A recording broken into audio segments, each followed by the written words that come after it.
How's it going, everyone? This is Guide to Everything. In today's video, I'll show you on how you can skip the Valorant basic training. So what you have to do is to just navigate through the game itself. From here, you want to press the escape button on your keyboard, which will take us to the general controls.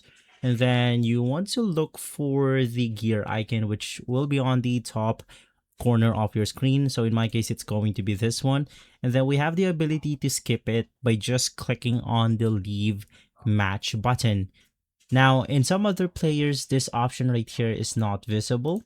So what you want to do is to once again just press or play on the basic tutorial right here, and after finishing this specific area, you will be taken to the main dashboard of the basic training, on which there will be a skip button below it. So just click on the skip button and that's about it. But in my case, since the leave match option is enabled, I'll just click on the leave match, click on confirm, and from there we have successfully skipped the basic training for Valorant. If this video has been helpful, leave a like, subscribe, and follow Guides to Everything for more videos like this. Thanks for watching.